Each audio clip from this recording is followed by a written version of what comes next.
Welcome to this week's video cast. We're joined by Andy Blaylock, a new writer for YHH, just joined our staff this year, wrote his first article. It was outstanding. Thanks for joining us, Andy. We're going to talk a little bit about his most recent article. We'll talk a little bit about his next article, talk about his hockey background, we'll talk a little bit of hockey. We're going to have a good time here. We're at Hattrick Sports in St. Louis Park. Our second consecutive video cast held here. We had Bill Dahl with us a couple weeks ago. Now we're back in live here with Andy. Andy, let's talk a little bit about your article you wrote about the puck handling, multitasking, things like that. Let's just talk about a little bit more in case for the people who haven't read the article.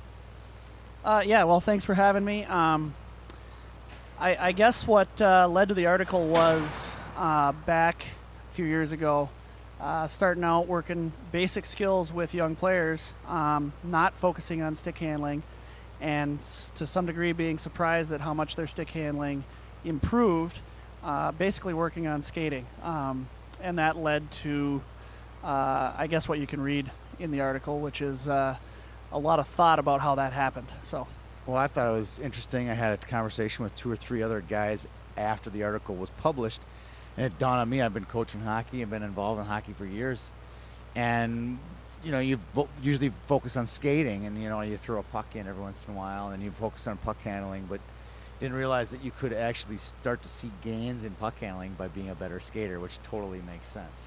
So, yeah, I mean, obviously you got to be able to get around the rink, and the more that can be done efficiently, the more resources you're going to have to, you know, manage other tasks, and that's certainly the way that I think about that phenomenon is what we observed with that group. Yeah, so. it was probably by accident too, right? Isn't that sometimes the best inventions? Absolutely, yeah. It wasn't the plan, and we were definitely happy to see that. The parents that commented, you know, you guys have done a great job with the stick handling this summer.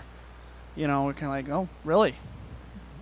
Well, that's great to hear, but we've been working on skating. So it wasn't our intent. Yeah. Let's talk about a little bit about your hockey background. I think it's kind of an interesting tale of you growing up in Alaska and then coming back here to Minnesota where your parents are from. Talk a little bit about your hockey background, where you played, and all that good stuff. Yeah, growing up, I played in the Kenai Peninsula Hockey Association.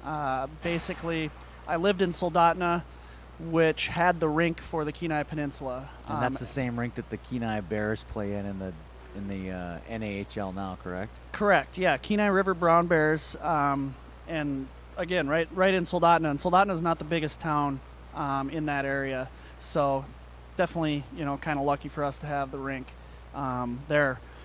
But by the same token, there was plenty of driving playing hockey up there because the nearest you know, competitive level hockey team that we could play was in Anchorage. Which is how far away? It's about a 3-hour drive from Soldotna. I think the roads have improved in the years since, so I think it's more like 2.5 or 2 now. But it was about a 3-hour drive in good weather, which wasn't a guarantee. Then your other opponent was like 4, and that was it, right? Yeah, we had another opponent at Matsu Valley, which is Palmer and Wasilla, which one of those two is where Sarah Palin's from. I don't remember which. And then there was also Fairbanks, but we rarely played them because that was a 10-hour drive. Right. Okay, so you mentioned off camera you had a chance to play against one of the best youth hockey teams of all time. They won nationals or finished second nationals, and Scott Gomez was on the team. Scott Gomez, one of the more famous Alaskans that we know of. Tell me about playing against his team, what that was like. Well, it wasn't altogether enjoyable. We lost by 17. But I run into some Minnesotans who, they're like me, now they're Minnesotans. They were in Alaska at the time who, you know, were on that team or remember that team or whatever, and still kind of talk about it. And Scott Gomez stood out then, but he was certainly joined by a lot of other very good players. It wasn't a one-man show. Yeah, absolutely. All right. Well, thanks for joining our staff. It's a great article. We got another one coming up. We'll talk about that in just a second. I'm going to talk a little bit about hockey here. A couple shout-outs for the some teams that won tournaments last weekend. I broadcasted the Farmington Championship game. The winner, they won over Eden Prairie. Edina, Bill Dahl's son Steven's team won the championship in an unbelievable game, 6-5 game over Wyzetta. They won the Bantam Single A Championship in Eden Prairie. And then a few more teams that won some championships last weekend. Grand Rapids swept their home tournament up there against a really strong field. They ended up beating Hermantown in the championship. Mound West Tonka won a Squirt A tournament up in Duluth. I believe it was the Duluth-Portman tournament. And Stillwater had a couple championships to their trophy case. They won their Pee Wee Black team won the Pee Wee B tournament, 32-team tournament over in Osseo and Maple Grove. Congratulations to that team. They kind of came out of nowhere. And then their Bantam AA team beat Elk River, which is almost trophy worthy. Elk River, their only second loss of the year. So shout out to those two Stillwater teams. I want to talk a little bit about the selection process for Pee Wee AA and Bantam AA.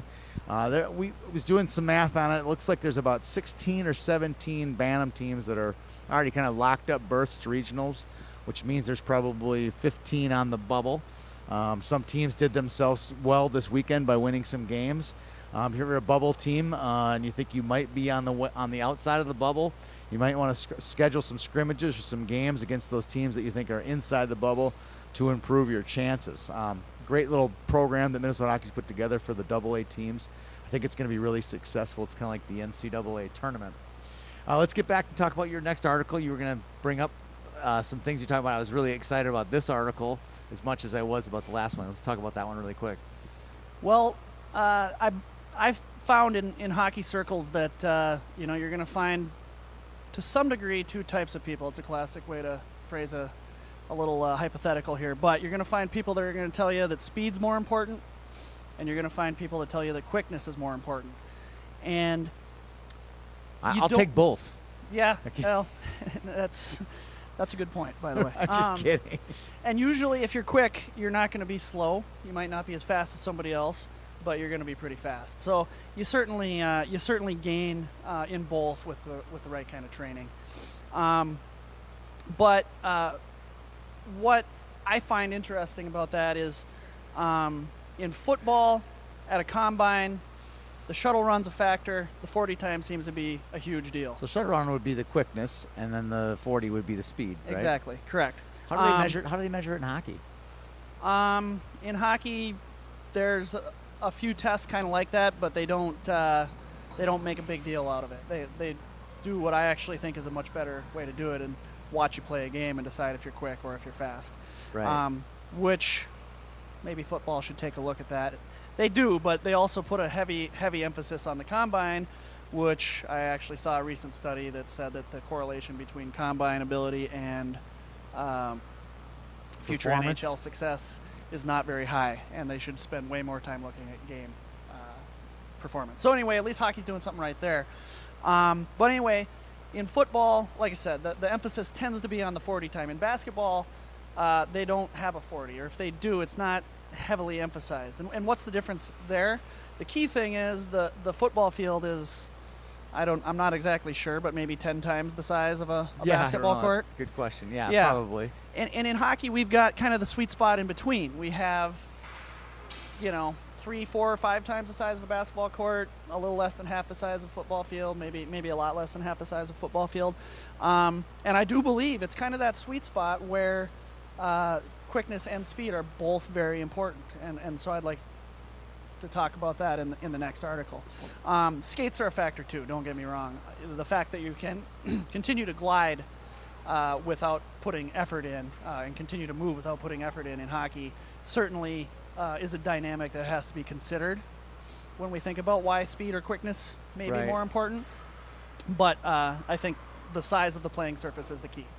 They were talking, read an article about Usain Bolt and how he can run the 100 meters in like 9 steps or 13 steps or whatever. And his distance between stride, between his competitors, he has like an unfair advantage on that angle. And it's the same thing goes for, what I'm getting back to is his technique. His technique, and obviously some of it's his physical build, but that probably fits right into the sweet spot of what you're going to talk about, what you deal with every day here at Hattrick Sports. You have some kid who's got all the tools, physical tools, and then you can train him on the technique.